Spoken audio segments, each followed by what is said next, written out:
Hey everybody, it's me, Ethan McKinley, and I'm here to review Logan. Is it Wolverine? No, Logan. Logan is a 2017 film released by 20th Century Fox and of course starring everyone's favourite mutant Hugh Jackman. Hugh Jackman of course has played the character since the year 2000. It's been 17 years since he first graced our screens, actually replacing Dougray Scott mid-X-Men shoot because of scheduling conflicts between Mission Impossible 2. I bet Dougray's kicking himself now. Oh. This is the final part in, I guess, a loose trilogy starting with 2009's X-Men Origins. The second film was directed by James Mangold, The Wolverine, which was a really great film right until the third act when it kind of like all fell apart and went a bit too comic book, which I get it's a comic book movie, but come on. The end with a silver samurai thing. So what's this story about? Well, again, it doesn't quite follow on from the other previous films. It divorces itself from the main X-Men films, for sure, and then it kind of like sidesteps the other two X-Men films, even the one directed previously by James Mangold, as its own kind of universe. If I'd say it was connected to any kind of film, it's basically a loose sequel to the first X-Men. As we all know, X-Men 1, 2, 3, 4, 5, 6, 7, 8, 9, 10, 11, 12, 13, 14, 15, 16, 17, 18, 19. None of them match up. The film is loosely connected to the other two X-Men films, being, of course, Origins, The Wolverine, and then this one. Although it does take quite pains to divorce itself from the main X-Men films, it kind of sidesteps this one as well, being it's in its own separate universe, as it were.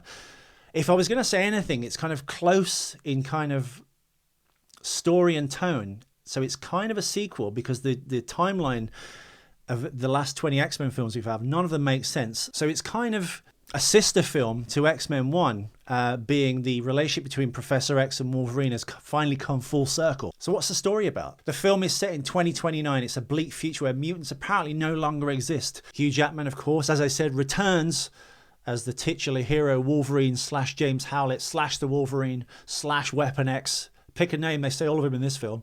Is now a down-on-his-luck limo driver, ferrying around frat boys, hen parties, hot chicks, drunk people. It's a mess. In order to scrape together enough pennies so he and Professor X can ride off into the sunset in some form of, like, strange retirement. I'm not sure if they're meant to be together, but there are a few rumours about Hugh Jackman. Shut up! So anyway, it's a bleak film. It's essentially a road movie. Basically a character-based road movie. It reminded me very much of, like, Paris, Texas. And they reference many westerns because the tone is very much a western tone. They even like show Shane a few times throughout the film and like reference that. So we find Wolverine living in New Mexico with this ailing, dementia-ridden Professor X who's like kind of locked away / protected in this abandoned water tower, which very much is reminiscent of kind of Cerebro from the first 3 or 4 X-Men films. Wolverine is basically brokering back alley drug deals in order to provide Professor X with this dementia medicine so he doesn't obviously go crazy and destroy the world with his giant mind. Helping, of course, in a supporting role, Wolverine / Hugh Jackman / Logan / Wolverine / Weapon X is Stephen Merchant, who plays Caliban, a mutant who can detect other mutants and is kind of has a massively adverse vampiric reaction to the sun. You'd think it's an idyllic existence, but it's actually this awful, soul-crushing. Characters are in a terrible place. Life's falling apart. It's a very dark and grim film. Hugh Jackman plays Wolverine as this kind of broken down, beaten old man. Life's got too much on top of him. You really get this sense that kind of things are kind of winding down for Wolverine. He's not healing as well as he used to. He gets into a fight, which I think is a bit bad timing in terms of what's happening with Trump and the media, that he kind of kills a bunch of Mexicans that are trying to rob him. But that's the story for another podcast. So where does this all lead up to? Then into their lives comes this little girl, Laura, played by Daphne Keane, who's actually really good, who has the same mutant powers as Wolverine and the claws. It's actually 2 claws, not 3. But she's a girl. I don't know. As soon as that happens, all hell breaks loose. Boyd Holbrook leading a group of kind of physically altered characters called the Reavers, who've got like robotic arms and legs and stuff and are essentially kind of a bunch of Navy SEALs, wreak havoc in their lives and they have to go on the run and escape. It turns into a road movie, a character study, where a man comes together with a little girl. Not in that way, easy. At that point, it becomes this really kind of cool, character-driven kind of road movie where it's just like Patrick Stewart, Hugh Jackman, and Daphne Keane playing Laura, Professor X, and Wolverine. Yeah, it's it's great. Patrick Stewart, of course, I'd go as far as to say this is his best on-screen performance. He kind of like really plays this kind of like crazy basket case version of Professor X, who you're not sure if he's kind of got dementia or he's back in the room or he's not, or he could just kill everyone at any minute. So in my humble opinion, well done, Patrick. Daphne Keane, of course, plays a fantastic role as Laura / Weapon 23 that we obviously discover she's the famous comic book clone of Wolverine. And props, of course, go to Eric LaSalle, who everyone knows and loves from Coming to America. And the great thing about the film is this unrelenting, bleak tone. It sounds like you're not going to have fun if you watch this film, but it really does. The film carries and carries and carries and goes on and on and on and on.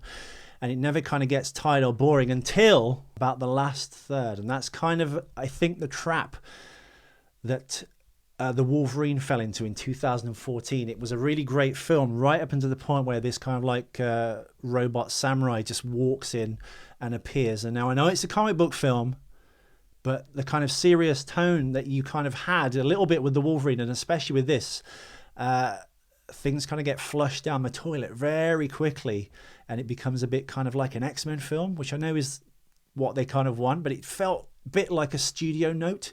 Like James Mangold's directing, he's done this really character-driven, amazing kind of like Western, a bit like Unforgiven with Clint Eastwood, if you like, or The Outlaw J.C. Wells, where it's just one man kind of left in the world carrying on. And then it just all kind of goes down the toilet when all these kind of like strange comic book elements are kind of added. I'm going to do a spoiler now, so stop the review now if you don't want to know this, but the bit that kind of went wrong for me was when the evil clone of Wolverine shows up. Now that sounds good, doesn't it? For me, it didn't really work. It was too much of a kind of robot samurai situation. But then when that happened and everyone just started kind of like getting comic booky, it kind of ruined the tone that they built up to that point. It's a shame, really. It's a great film on the whole, but just that last like half an hour gets a bit schlocky. And up to that point, we've had this really good, great, amazing acting and performance-based kind of movie, obviously driven centrally by Hugh Jackman. It's just when Hugh Jackman shows up again with a shaved head as Weapon 24, which I know is the comic book character. I know he's from the comics. It just, for the tone of this film, it didn't kind of fit. And I do think it was probably a studio note. I think Fox kind of like visited the set and went, why are there no fucking mutants in this film? And he went, I kind of wrote it so there weren't any mutants. It's just like Professor X and then Caliban a little bit and then Wolverine and obviously Laura, Weapon 23, the female child toddler Wolverine. And obviously the heads of Fox have gone, what are you doing? You can't do that. You need to put in some evil superheroes right now who are taking the money away. So I think that's what he did. But on the whole, a great film. I'd give it 8 out of 10. It's really, I guess, maybe... yeah, it is. It's the best X-Men film, even though it's not quite an X-Men film until the end. So go and see it. It's out, obviously, general release right now. And yeah, I hope you like it as much as I did. Just get ready for the last third, which kind of goes... So yeah, I've been Ethan McKinley. This is Questionable. If you want to see more from me, please subscribe to the button down there. There's going to be more reviews, more in-depth discussions on film and life and everything. More podcasts coming up. Got some great guests lined up, so please subscribe.